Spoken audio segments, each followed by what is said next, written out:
அன்பார்ந்த நேயர்களுக்கு வணக்கம். நான் உங்கள் மதுசூதனன் கலைச்செல்வன். தினமொரு கதை நிகழ்ச்சியில் இன்று உங்களை சந்திப்பதில் மகிழ்ச்சி கொள்ளுகிறேன். ஆயக்கலைகள் 64 என்றொரு பட்டியலை நம்முடைய முன்னோர்கள் அவரவர்களுடைய வயது வரம்பு செய்யும் தொழிலுக்கேற்றார் போலே ஒரு பட்டியல் போலே வழங்கியிருக்கிறார்கள். அரசு பாரம்பரியத்தில் வருபவர்களுக்கு வாள் வீசுதல், வில் பயிற்சி, குதிரை ஏற்றம், யானை ஏற்றம், இன்னும் பறவைகளினுடைய மொழியை கற்றுக்கொள்ளுதல், மாறுவேடம் தரித்து மக்களிடையே சென்று பழகுதல் என்று இவைகளெல்லாம் கலையாக சொல்லப்பட்டிருக்கின்றன. நன்கு கற்றுத் தேர்ந்த அறிவுடையவனாய் பண்பட்ட ஒருவனாய் இருப்பவனுக்கு ஒருவர் எதிரே இருந்து சொல்லும் சொல்லிலே தொடங்கி உடனடியாக கவிதை புனைதல், வெவ்வேறு மொழிகளிலே ஒரே வரிசையில் வைத்து பேசுதல் என்று அவரவர் திறத்திற்கேற்றார் போலேயும் அவரவர் செய்யும் பணிக்கு ஏற்றார் போலேயும் இந்த கலைகளெல்லாம் 64 பகுக்கப்பட்டு பல்வேறு பட்டியல் நம்மிடையே வழக்கத்தில் உண்டு.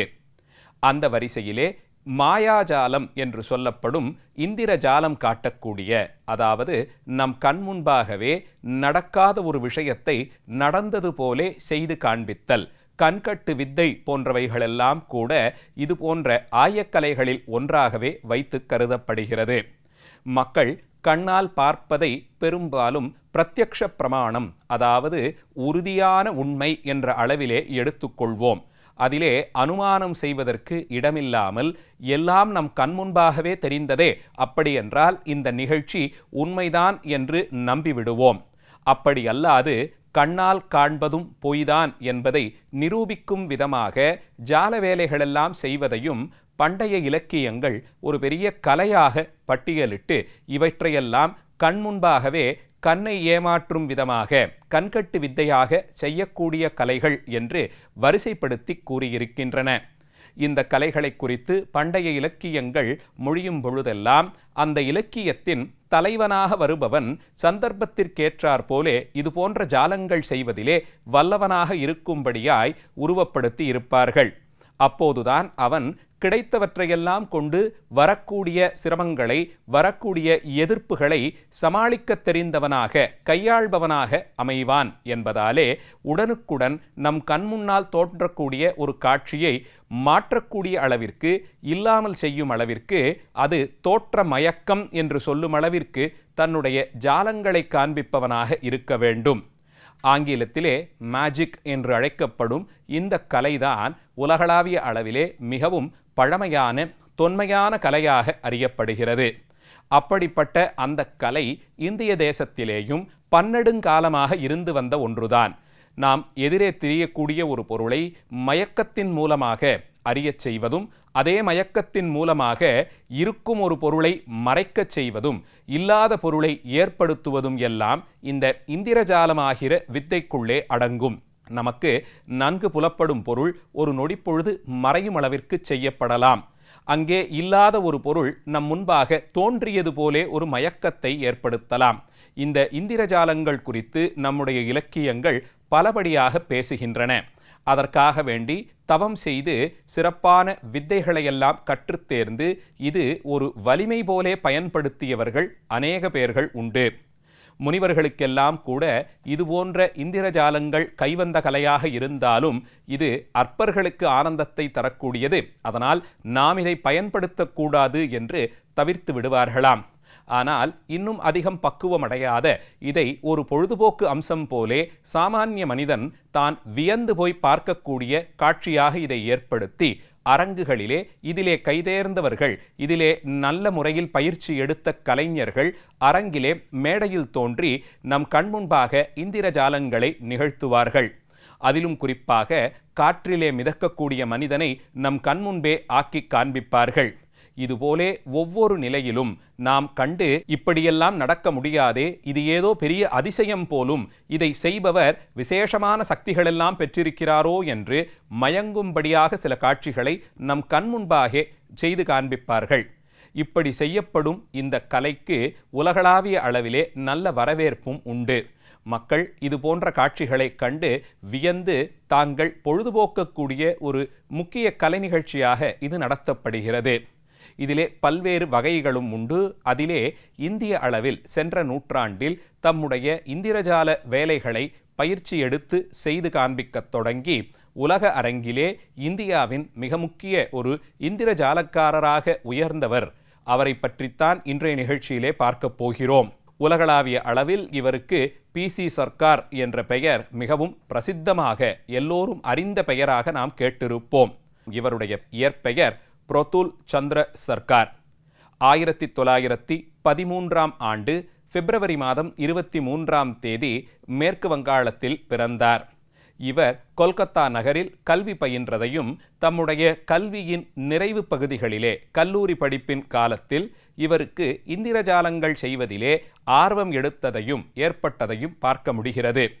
இந்த ஆர்வத்திற்கு இன்னது காரணம் என்று சொல்ல முடியவில்லை. ஆயினும் சிறுவயது முதல் இவர் தம்முடைய செயற்பாடுகளை மிகவும் வினோதமான விஷயமாக, அதாவது நடையுடை பாவனைகளை கூட சற்று வினோதச் செயலாகவே செய்து வருவாராம். தம்மை சுற்றி இருப்பவர்களையே இவர் எப்போதும் கவரக்கூடிய அளவில் தம்முடைய பேச்சாற்றலும் உருவப் பொலிவும் அமைத்து கொண்டு அதன் மூலம் தமக்கே தாம் ஒரு சிறிய அளவிலான பார்வையாளர்கள் வட்டத்தோடே இருந்ததை பார்க்க முடிகிறது. தம்முடைய 21வது வயதில் இதையே, அதாவது இந்திரஜாலங்கள் செய்வதையே தமக்கான வாழ்க்கை பயணமாக தேர்ந்தெடுக்கிறார். ஆரம்ப காலத்தில் இவருக்கான அறிவுரையாளராக இருந்தவர்கள் சிலர் இதுபோன்ற கலைகளிலே கைதேர்ந்தவர்களாயிருந்தவர்களோடு தொடர்பை ஏற்படுத்தி கொடுத்திருக்கிறார்கள். அங்கே சென்று அவர்களிடம் பயின்ற இவருக்கு இயல்பிலேயே இப்படி போன்ற ஜாலங்கள் செய்வதிலே ஒரு ஆர்வம் இருந்ததையும் புதிதாக தாங்களே தங்கள் ஜால வித்தைகளை ஏற்படுத்தி கொள்ளும் திறமை இருந்ததையும் அறிந்து அதை மெருகேற்றுவதற்காக இவருக்கான சில யுக்திகளை அவர்களும் கற்றுக் கொடுத்தார்கள். கற்றுக்கொண்டவர் கண் முன்பாகவே காட்சி பிழைகளை நிகழ்த்தி காண்பிப்பதை சிறுகச் சிறுகச் செய்யத் தொடங்கினார். சிறந்த குரல் வளத்தோடு மேடையிலே மிகவும் நாடகத்தன்மையோடு பேசியும் உயர்ந்த குரல் எழுப்பியும் ஓசைகள் எழுப்பியும் இவர் செய்து வந்த அந்த வித்தை காட்சிகள் பார்ப்பவரை மிக எளிமையான முறையிலே கவரத் தொடங்கியது. அதிலும் இவர் செய்து வந்த ஜாலங்களிலேயே 2 கலைகள், 2 செயற்பாடுகள் அதுவரையில் யாரும் செய்ய துணியாததாக இருந்தது. அதிலே ஒன்று, பார்வையாளர்களுக்கிடையே இருந்து ஒருவரை இவராக தேர்ந்தெடுத்து மேடைக்கு அழைப்பார். வந்தவரை மேடையிலே போடப்பட்டிருக்கும் ஒரு மேஜை மேலே தம்முடைய கைகால்களை நீட்டி படுத்து கொள்ளும்படியாக செய்வார். அதைத் தொடர்ந்து அவர் மேலே ஒரு மந்திரம் செய்யப்பட்ட கம்பளத்தை விரித்து அவருடைய முகம் வரையிலுமாய் சேர்த்து மறைத்து விடுவார். அரங்கிலே இருக்கும் பார்வையாளர்கள் எல்லாம் அடுத்து என்ன நடக்குமோ என்று வியந்து பார்த்து கொண்டே இருக்கும்போது எல்லோர் முன்பாகவும் மேடை கழைத்து மேஜையிலே படுக்க வைக்கப்பட்ட நபர் திடீரென்று காற்றிலே மிதக்கத் தொடங்குவார். மேஜை மேலே படுத்திருந்தவர் அவருடைய உருவம் மறைக்கப்பட்டு இவர் காற்றிலே மிதக்கத் தொடங்கும் போது பார்வையாளர்கள் அத்தனை பேரும் அதிர்வார்கள். அங்கே போர்வை போர்த்தி கம்பளமிட்டு படுக்க வைத்திருப்பவருக்கு தம்மை சுற்றி என்ன நடக்கிறது என்பதை பார்க்க முடியாதபடிக்கு அவர் மறைக்கப்பட்டிருப்பார். அவர் மேஜையில்தான் படுத்திருப்பார். ஆனால் மேலே இருந்து கட்டி தொங்கவிடப்படும் ஒருவர் இவரை போன்ற உடல்வாகுடையவர் தம்முடைய உடலை குறுக்கிக் கொண்டு மேலிருந்து கண்ணுக்கு தெரியாத அளவிலான ஒரு கயிறு கொண்டு கீழே இறக்கப்பட்டு கீழே இருந்தவர் மேலே சென்றாரா அல்லது மேலிருந்தவர் கீழே வந்தாரா என்று அறிய முடியாத அளவிற்கு ஒரு காட்சி மயக்கத்தை ஏற்படுத்துவார். இப்படி மிகவும் துல்லியமான காட்சி மயக்கங்கள் ஏற்படுத்துவதனால் இவருடைய பார்வையாளர்களின் அளவு அதிகரித்து கொண்டே போனது. எண்ணிக்கையில் ஒரு காலத்தில் இவருடைய நிகழ்ச்சி எங்காவது ஏற்பாடு செய்யப்பட்டால் அன்றைய தினம் உள்ளூரிலே இருக்கக்கூடிய நிறுவனங்கள் விடுமுறை விடும் அளவிற்கு கூட்டம் சேர்ந்து விடுமாம். இப்படி தொடங்கிய இவருடைய ஜால வித்தைகள் சிறுக சிறுக உலக அரங்குகளை சென்றடைந்தது. 1960களிலே இவர் ஏறி இறங்காத மேடைகள் இல்லை என்னலாம்படியாக ஜெர்மனி, இங்கிலாந்து, அமெரிக்கா முதலிய நாடுகளிலே ஆண்டுதோறும் வாரக்கணக்கில் சுற்றுப்பயணம் மேற்கொண்டு நிகழ்ச்சிகளை நடத்தி வருவார்.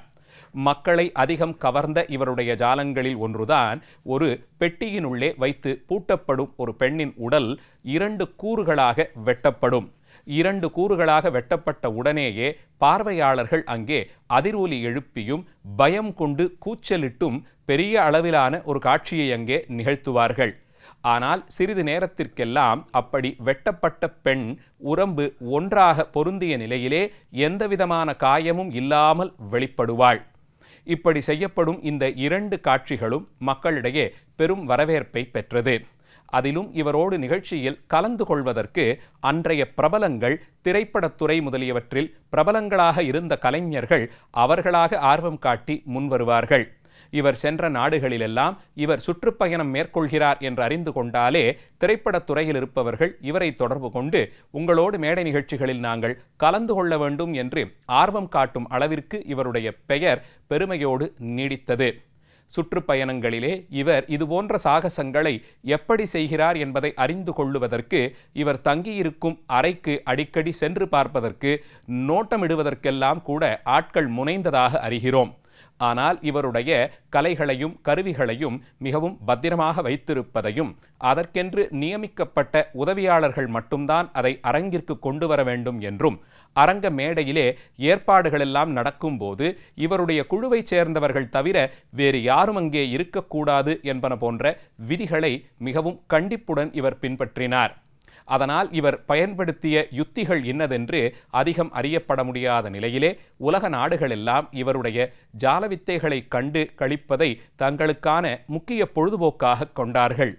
ஒரு காலச்சூழலிலே இவருடைய இந்திரஜாலங்கள் அந்த நிகழ்ச்சியை பார்க்காதவர்கள் ஒருவரையொருவர் பார்த்து, இன்னும் கூட நீங்கள் இவருடைய நிகழ்ச்சியை பார்க்கவில்லையா என்று ஏளனம் செய்யும் அளவிற்கு இவருடைய பெருமை உலகெங்கிலும் பரவியது. இந்திய அரசாங்கத்தின் உயரிய விருதாய் கருதப்படும் பத்மஸ்ரீ விருதும் இவருடைய உருவம் பொறித்த தபால் தலை வெளியீட்டையும் செய்து இவருக்கான பெருமையை இந்திய அரசாங்கம் வழங்கியது. அமெரிக்கா நாட்டிலே வழங்கப்படும் ஸ்பிங்ஸ் விருது, இந்த இந்திரஜால கலைக்கென்று வழங்கப்படும் மிக உயரிய விருதையும், ஜெர்மனி நாட்டிலேயும் இங்கிலாந்து நாட்டிலும் அந்த துறைக்கான உயரிய விருதுகளை இவர் பெற்றிருந்தார். உலக அளவில் எல்லா முன்னேறிய நாடுகளிலும் இருக்கக்கூடிய பிரபலமான அரங்கங்கள் எல்லாவற்றிலும் சென்று நிகழ்ச்சி நடத்திய சிறப்பு இவருக்குண்டு. இவருடைய ஜால வித்தைகளினுடைய முக்கிய அம்சமே அதில் இருந்த மிகவும் துல்லியமான ஏற்பாடுகள்தான். மக்கள் ஒரு நொடிப்பொழுது சிந்திப்பதற்கு இடமில்லாமல் அடுத்தடுத்தடுத்து என்று ஜாலங்களை அவர்கள் கண்முன்பாக விரித்து கொண்டே செல்வார். பார்த்த மக்கள் இது எல்லாம் முடிந்து இவையெல்லாம் கண்கட்டு வித்தை என்பதை அறிந்து கொள்வதற்கும் முன்பாகவே நிகழ்ச்சி முடிந்துவிடும். 21 வயதிலே தொடங்கிய இவருடைய இந்த இந்திரஜாலத்திற்கான பயணம் ஜால வித்தைகளை உலகெங்கிலும் இருக்கும் மேடைகளிலெல்லாம் எழுப்பித்து ஒவ்வொரு நாடாக தானும் கடந்து வந்து அவர் விருப்பப்பட்டபடியே ஜப்பான் நாட்டில் மிகப்பெரிய அளவிலே ஒரு நிகழ்ச்சி நடைபெற்று முடிந்து மேடையிலிருந்து இறங்கும் தருணத்திலே மார்படைப்பு ஏற்பட்டு உடனடியாக மருத்துவமனைக்கு எடுத்துச் செல்லப்பட்டாலும் செல்லும் வழியிலேயே தாம் மிகவும் விரும்பிய அந்த வித்தைக்காரர்களுக்கான உடுப்பை உடுத்தியிருந்த நிலையிலேயே இவர் உயிர் பிரிந்தது. இவரிடம் பயின்ற மாணவர்கள், இவருடைய மகன்கள், இவர்கள் அத்தனை பேரும் இன்றும் கூட உலக அளவிலே இவருடைய ஜாலவித்தைகளினுடைய யுத்திகளை பயன்படுத்தி உலக மக்களை அவர்களுடைய கலையால் கவர்ந்து வருகிறார்கள். இந்திர ஜால வித்தையின் தந்தையாகவும் உலக அளவிலே இது போன்ற ஜாலவித்தைகள் செய்தவர்கள் இல்லை என்று பெருமை பெற்ற PC சர்க்கார் குறித்து இன்றைய நிகழ்ச்சியிலே பார்த்தோம். நாளைய தினம் மீண்டும் ஒரு கதையோடு உங்களை சந்திக்கிறேன். நன்றி, வணக்கம்.